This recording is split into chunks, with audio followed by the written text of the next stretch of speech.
Welcome to the Virtual Training Company's Intermediate ColdFusion MX. I'm Darcy Spears. In this training, we'll work with some of the significant new features of ColdFusion MX. Using a sample application called Where's Tom, we'll create ColdFusion components and use them in our ColdFusion templates.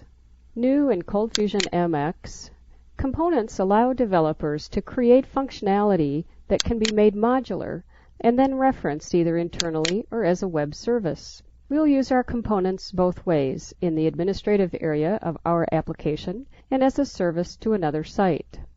When we say ColdFusion, we really mean two things: ColdFusion Application Server and ColdFusion Markup Language. The MX version of ColdFusion Application Server was released in 2002 and updated to 6.1 in spring of 2003. The MX version was completely rewritten from previous versions and uses Java as its backbone. Stronger, more flexible, and even easier to use than before, ColdFusion Server now integrates seamlessly with other Macromedia products such as Flash MX and Fireworks MX. Blending Flash animation with Fireworks images and ColdFusion server-side processing allows developers to create incredibly rich Internet applications. ColdFusion Markup Language, or CFML, is a tag-based way of sending instructions to ColdFusion Server. Resembling HTML, CFML has hundreds of tags that consolidate complex server tasks into quick, straightforward code. Since the tags resemble HTML, the learning curve for CFML is low, and many projects can be up and running in a short period of time. Application servers like ColdFusion are generally used for dynamic database-driven websites like e-commerce or publishing sites.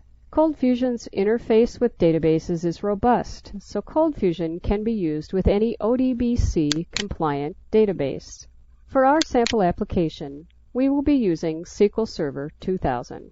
To get the most from this training, you should already know ColdFusion basics like CF Query and CF Output. You should be familiar with ColdFusion variables and how they are scoped, and with conditional processing in ColdFusion. You should also understand basic relational database concepts.